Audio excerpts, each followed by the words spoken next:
besties, it's Ashley with AMCX Studio. If you have ever purchased a digital craft file, you're going to notice inside of those zips that there is a lot of different things inside of there, like the SVG file, the EPS, a PNG, a DXF. If you've ever found yourself wondering, what the heck are these things? This is the video for you. I'm going to explain to you in the simplest way that I can, because no one likes those overcomplicated like Google answers that everyone gives. I'm going to give you the most basic rundown of what's inside those files and what you can use this for and which ones you can get rid of, because not everything is going to pertain to you. Okay, so we've downloaded our SVG file, we've opened it, extracted the thing, whatever. Okay, so download it, extract it, open it, browse inside of it. There's a ton of different file extensions in there. Designers, when we create stuff and we package it up, we try to keep in mind everyone that could possibly purchase this thing. So we want to keep in mind our Cricut users, our Cameo users, anyone that's using this stuff for clip art, so they're going to need PNG files. We try to keep everybody in mind, so we package a lot of different things in there. You don't necessarily need everything that's in there. So let me take you through the files that are most common. Now, some designers might include extra stuff in there, but I'm going to touch on SVG files, DXF files, EPS files, PDFs, PNGs, and JPEGs. Now, I do have some notes over here because I wanted to make sure that I was giving you like the correct, like, was it acronym? Whatever the thing, like you got the letters and then like I think it's acronym. We'll worry about that later. But I want to make sure that I'm giving you the right name of the thing. And then I'm going to explain to you a little bit. But like I wrote down on my notes so that I didn't forget anything. Because, you know, Space Cadet, woo! So we've got our SVG files. SVG stands for Scalable Vector Graphic. Now, what exactly does that mean? That means that the image that you're getting, you could scale it up, scale it down, do this like 500 times. The image is never going to lose its quality. The computer program, whatever you're opening it up in, it's going to start just rewriting the thing, and it's gonna let the program increase the image size, decrease it and stuff, and it's always going to have those crisp, clean lines. SVG files are made from different nodes, and the computer program and the Cricut, which is what you use the SVG files for, you upload them into Cricut Design Space and you use them with your Cricut. So the machine knows to go to those nodes and cut along. Unless you have the extension that you need, like I personally have downloaded a Google Chrome extension and I installed a program where those SVG files show up with the image that's inside of it, but more often than not, what you're going to see is like your browser icon. So if you open your zip file, you might not see something that looks blatantly like it screams SVG, but in a way it kind of does, because if you're seeing, like, if you use Google Chrome, if you're seeing Google Chrome or Internet Explorer or something like that inside of the file, that is your SVG file. There are ways that you can get it to show a PNG, or yeah, a PNG image looking thing, and I'll try to link down below a video where I explain how to do that. It's really simple and it will help you a ton. But these SVG files, if opened in the right program, you can actually use them and edit colors and lines and stuff like that inside of editable software like Adobe Illustrator or Inkscape or Affinity, I think is what it's called. So you can actually edit those files. When you double click on one of those things, more often than not, it's going to open up in your chosen browser, unless you like tell your computer to open it up in something else. The next vector style image set that might be included in your zip file, it's called an EPS. An EPS is encapsulated postscript. It is a vector file. It is just like the SVGs that we just talked about, but you're given a lot more creative freedom with these ones. SVG files, especially within the designing, cricut, crafting, cutting world, text files or text inside of SVG files, they tend to have like the text is like it's expanded and turned into shapes. Like it still reads as text, but it's essentially just one big giant shape. In an EPS file, designers can save the font just as it is. So you can go in there and kind of edit the font and change it out if you want it to say boy instead of girl or something like that.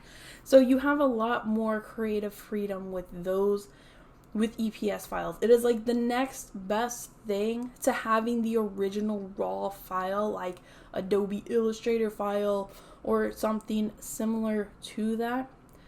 You also have DXF files. The DXF file is the equivalent to the SVG. It is another vector thing.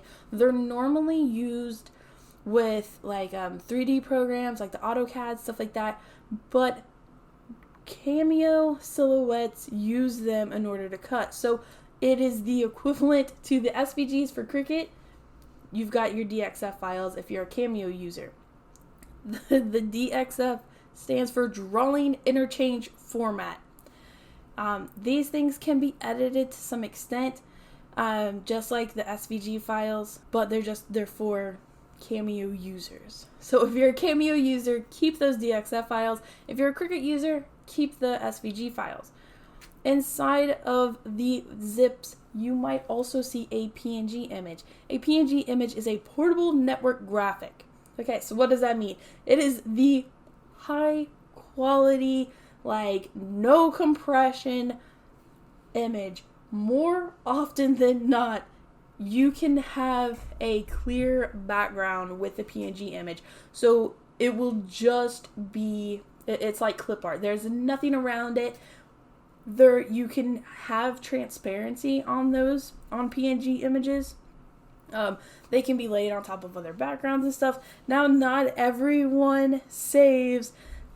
I don't know if you've seen the memes or not about PNG images, but you'll see a PNG image with like the checkered background. Those are more than likely transparent backgrounds, but there are some people that save them like as a JPEG, but it looks like a PNG, so like it really messes with your head. But a true PNG image, like one that's like super useful, is gonna have a transparent background. Inside the zips, you'll also see JPEG files. JPEG files stand for Joint Photographic Experts Group, which is just the name of the group, like that said, hey, these are going to be JPEGs. So the name of it is a name. But these are compressed photos. So it helps save you digital space. Those particular ones do. If you compare like the quality of it to a PNG, like the same photo, you just compare PNG to JPEG, the PNG is going to be just a bit better, like, but visually, you're not really going to be able to tell the difference. It's the biggest, like, pull for a JPEG is it condenses all of the information and it saves you space, especially if you're uploading on websites, stuff like that. It saves you space. So, the next thing that you might find inside of those zip files are PDFs. PDF stands for Portable Document Format. These are going to be like your pictures inside of a PDF thing. You're just going to be printing these kind of things off. In the right program, you can edit them, but it takes more effort. Like, I have edited PDFs before, but it definitely took a lot more effort than if I would have just opened up like the SVG or the EPS file. These are really made to just print off, send and print. That's really it. So, well, what do you need to do with that information? Okay, so if you have a Cricut machine or a Cameo machine, keep your one file. Do you need a PDF? No. You don't need it unless you're planning on printing off a bunch of stuff. It's just pitch it. You don't need to take up computer space with a PDF. If you're not planning on using like PNG images like in clip art and things like that, you can ditch the PNG and the JPEG stuff. If you don't have any intention of like editing the actual file, you don't need to have the EPS file. Those things are really like, if you're just like, I'm going to tear apart this SVG and I'm going to do some crazy stuff with it. If that has never crossed your mind, get rid of the EPS file. You just don't need to keep everything because these things take up space. And why clog up your Google Drive or your Dropbox or your external hard drive thing or your computer with useless stuff that you'll never use? It doesn't make any sense.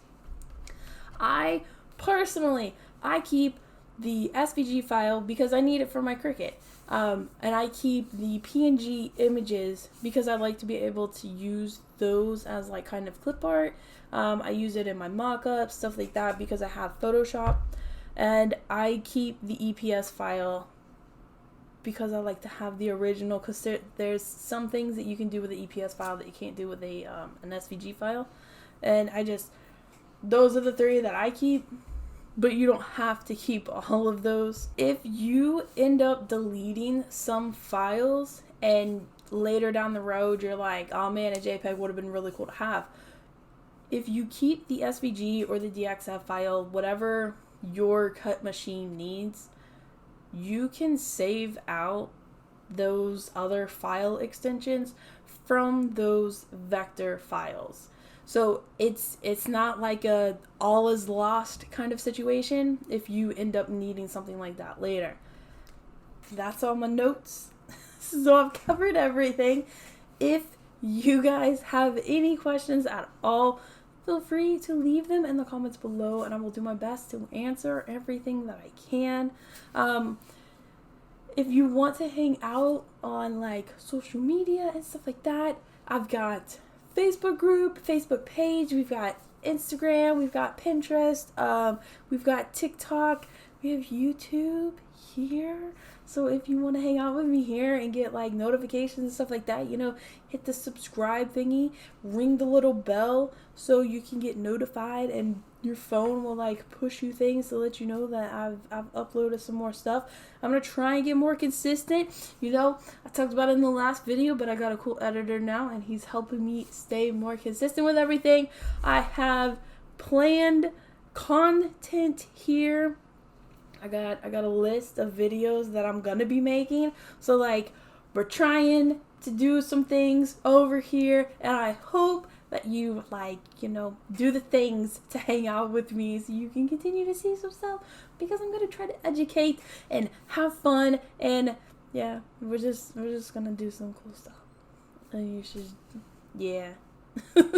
So, if you found this video informative and helpful, hit the like button, share it, tag your friend, do whatever you got to do, because one, it helps me, because YouTube is like, this is good stuff, and it makes me happy when I see likes, and everybody just likes to be happy. Yeah, so on to the next video. Bye guys.